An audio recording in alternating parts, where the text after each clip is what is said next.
മമതാ ബാനർജി എന്തായാലും കടുത്ത സമ്മർദ്ദത്തിലാണ്. ദീദി ആകെ ഭ്രാന്തിളകി നടക്കുകയാണെന്നുള്ള കാര്യത്തിൽ യാതൊരു സംശയവും വേണ്ട. മമതയുടെ ബോഡി ലാംഗ്വേജിൽ നിന്ന് തന്നെ നമുക്കത് മനസ്സിലാക്കാൻ സാധിക്കും. ഇനി 4-5 മാസങ്ങൾ മാത്രമാണ് ബംഗാൾ നിയമസഭാ തിരഞ്ഞെടുപ്പിന് ബാക്കിയുള്ളത്. പക്ഷേ ഗ്രൗണ്ട് ലെവലിൽ തൃണമൂൽ കോൺഗ്രസ് കടുത്ത വെല്ലുവിളിയാണ് നേരിടുന്നത്. തുടർച്ചയായ 4ാം തവണയും അധികാരത്തിൽ വരാനുള്ള ഒരു സാധ്യത മങ്ങിക്കൊണ്ടിരിക്കുന്നു എന്ന് തന്നെ പറയേണ്ടി വരും. അതിന് ഒരുപാട് കാരണങ്ങളുണ്ട്. ഒന്ന്, SIRുമായി ബന്ധപ്പെട്ടുള്ള വിഷയങ്ങൾ. മമതയുടെ ലോയൽ വോട്ട് ബാങ്ക് എന്നറിയപ്പെടുന്ന അനധികൃത ബംഗ്ലാദേശികളിൽ നല്ലൊരു പങ്കും പുറത്തു പോയിരിക്കുന്നു എന്നുള്ളതൊരു വലിയ വെല്ലുവിളി തന്നെയാണ്. അതുകൂടാതെ തന്നെ BJPയുടെ ക്യാമ്പയിനിങ് ഇത്തവണ വളരെ ഗ്രൗണ്ട് ലെവലിൽ വളരെ ശക്തമായുള്ള ക്യാമ്പയിനിങ്ങുമായി മുന്നോട്ട് പോവുകയാണ് BJP.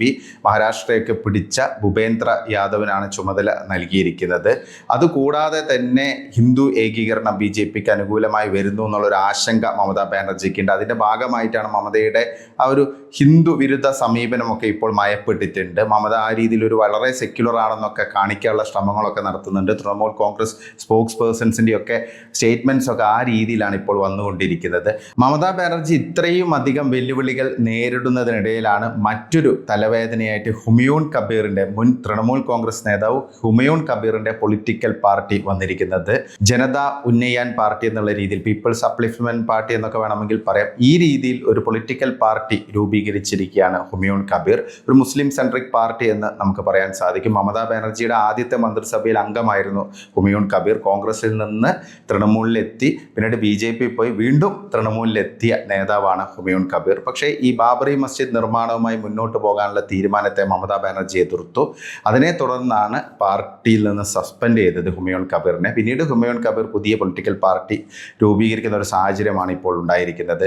മുർഷിദാബാദിലെ ബെൽദംഗിൽ ഡിസംബർ 6-ാം തീയതി ബാബറി മസ്ജിദിൻ്റെ മാതൃകയിൽ ഒരു മസ്ജിദ് നിർമ്മിക്കാനുള്ള ആ ഒരു ശിലാസ്ഥാപനമൊക്കെ നടത്തിയിരുന്നു. അപ്പോൾ ആ ഒരു പണികളുമായിട്ട് മുന്നോട്ട് പോവുകയാണ് ഈ പറയുന്ന ഹുമയൂൺ കബീർ. ഹുമയൂൺ കബീറിനെ സംബന്ധിച്ച് ഹുമയൂൺ കബീർ ലക്ഷ്യമിടുന്നത് ഒരു മുസ്ലിം പാർട്ടിയായിട്ട് വളരുക എന്നുള്ളതാണ്. തൻ്റെ ഉന്നയാൻ, ജനത ഉന്നയൻ പാർട്ടിയെ ഒരു മുസ്ലിം പാർട്ടിയായിട്ട് മാറ്റുക, ബംഗാളിലെ ഒരു വലിയ രീതിയിലുള്ള ഒരു മുസ്ലിം സ്വാധീനമുള്ള ഒരു പൊളിറ്റിക്കൽ പാർട്ടിയാക്കി മാറ്റുക എന്നുള്ളതാണ് ലക്ഷ്യം. അതിൻ്റെ ഭാഗമായിട്ടാണ് ഈ ഒരു വൈകാരിക വിഷയം തന്നെ ഏറ്റെടുത്തിരിക്കുന്നത്. കാരണം ബാബറി മസ്ജിദ് നിർമ്മാണവുമായി ബന്ധപ്പെട്ട് മുന്നോട്ട് പോകുമ്പോൾ ബാബറി മസ്ജിദിൻ്റെ അതേ മാതൃകയിൽ ഒരു പള്ളി ബംഗാളിൽ നിർമ്മിക്കാനുള്ള ആ ഒരു തീരുമാനം വലിയ തോതിൽ ഒരു പോളറൈസിങ് ഇഷ്യൂ ആയിട്ട് മാറുമെന്നുള്ള കാര്യത്തിൽ സംശയമില്ല. അപ്പോൾ ഇതാണ് മമതയെ ശരിക്കും ഭയപ്പെടുത്തുന്നത്. കാരണം ഹിന്ദു ഏകീകരണത്തിനുള്ള ഒരു സാധ്യത ഒരു ഭാഗത്ത് നിൽക്കുന്നു.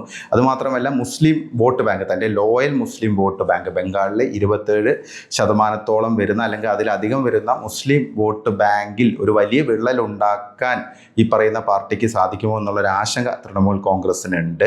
അല്ലെങ്കിൽ പോലും ഒവൈസിയെ പോലെയോ അല്ലെങ്കിൽ AUDFനെയൊക്കെ പോലെ ഒരു വോട്ട് കട്ടർ പാർട്ടിയായിട്ട് മാറുമോ എന്നുള്ളൊരു ആശങ്കയും വളരെ സജീവമായി തന്നെ മമതാ ബാനർജിക്ക് മുമ്പിൽ നിൽക്കുകയാണ്. ഇത് BJPയെ സഹായിക്കാനുള്ള ഒരു ഘടകമാണെന്നുള്ള ഒരു ആരോപണമൊക്കെ മമത ഉന്നയിച്ചു കഴിഞ്ഞു. കാരണം ഈ ഹുമയൂൺ കബീറിൻ്റെ പൊളിറ്റിക്കൽ പാർട്ടിക്ക് പിന്നിൽ BJP ആണെന്നാണ് മമത ആരോപിക്കുന്നത്. കാരണം ബംഗാളിലെ ന്യൂനപക്ഷങ്ങളെ വിഘടിപ്പിക്കാനാണ് ഈ ഒരു പാർട്ടി വഴി സാധ്യമാക്കുക, അല്ലെങ്കിൽ ഈ പാർട്ടി സാധ്യമാക്കുക എന്നൊക്കെയാണ് പറയുന്നത് മമത എന്തായാലും വലിയൊരു വെല്ലുവിളിയാണ് ഇപ്പോൾ നേരിട്ടുകൊണ്ടിരിക്കുന്നത്. ഹുമയൂൺ കബീർ ആണെങ്കിൽ വെറുതെ വിടാൻ തയ്യാറല്ല. മമതാ ബാനർജിക്കെതിരെ വലിയ തോതിലുള്ള സ്റ്റേറ്റ്മെൻറ്റ്സ് ഒക്കെയാണ് ഹുമയൂൺ കബീർ നടത്തിക്കൊണ്ടിരിക്കുന്നത്. അടുത്ത നിയമസഭാ തെരഞ്ഞെടുപ്പിൽ ഒരു 90ഓളം വരുന്ന മണ്ഡലങ്ങളിൽ, അതായത് മുസ്ലിം വോട്ട് ബാങ്ക് നിർണായകമായുള്ള ബംഗാളിലെ 90ഓളം വരുന്ന നിയമസഭാ മണ്ഡലങ്ങളിൽ വലിയ പ്രകടനം തങ്ങളുടെ പാർട്ടിയുടെ ഭാഗത്തു നിന്നുണ്ടാകും. ഒവൈസിയുമായി ഓൾറെഡി സംസാരിച്ച് ധാരണയിൽ എത്തിയിട്ടുണ്ട്. അതുകൂടാതെ തന്നെ ഒരു പക്ഷേ CPMും കോൺഗ്രസും ഉൾപ്പെടുന്ന മുന്നണിക്കൊപ്പം ചേരാനുള്ള ഒരു സാധ്യതയും കാണുന്നുണ്ട്. അപ്പോൾ ഇതൊക്കെ മമതയ്ക്ക് ഒരു വലിയ വെല്ലുവിളി തന്നെയാണ് സൃഷ്ടിക്കുന്നത്. കാരണം BJPയെ സംബന്ധിച്ച് BJPക്ക് ഇത് ഒരു പ്രശ്നമായ കാര്യമല്ല. കാരണം മുസ്ലിം വോട്ട് ബാങ്ക് സ്പ്ലിറ്റ് ചെയ്യപ്പെടുകയാണ്. അതായത് മമതയുടെ ട്രഡീഷണൽ ആയിട്ടുള്ള വോട്ട് ബാങ്കിൽ വിള്ളൽ ഉണ്ടാക്കാൻ സാധിച്ചാൽ അത് BJPക്ക് ഗുണം ചെയ്യുമെന്നുള്ള കാര്യത്തിൽ തർക്കമില്ല. കഴിഞ്ഞ നിയമസഭാ തെരഞ്ഞെടുപ്പിലും ലോക്സഭാ തെരഞ്ഞെടുപ്പിലുമൊക്കെ മുസ്ലിം വിഭാഗം ഏറെക്കുറെ തൃണമൂൽ കോൺഗ്രസിനൊപ്പം ഉറച്ച് നിന്ന ഒരു കാഴ്ചയാണ് നമുക്ക് കാണാൻ സാധിച്ചത്. ഏതാണ്ട് 75% വരുന്ന മുസ്ലിം ജനവിഭാഗത്തിൻ്റെ പിന്തുണ തൃണമൂൽ കോൺഗ്രസിനുണ്ടായിരുന്നു. അപ്പോൾ അവിടെ ഒരു 10-20% വോട്ട് പിടിക്കുകയാണെങ്കിൽ തന്നെ അത് ഈ ഒരു തെരഞ്ഞെടുപ്പിൽ ഇത്രയും ക്ലോസ് ആയിട്ട് നടക്കുന്ന ഒരു ഫൈറ്റിൽ ഒരു ഗെയിം ചേഞ്ചറായി മാറുമെന്നുള്ള ആശങ്ക മമതാ ബാനർജിക്കുണ്ട്. എന്തായാലും ഹുമയൂൺ കബീറിന് പിന്നിൽ ആരാണെന്നൊന്നും അറിയില്ല.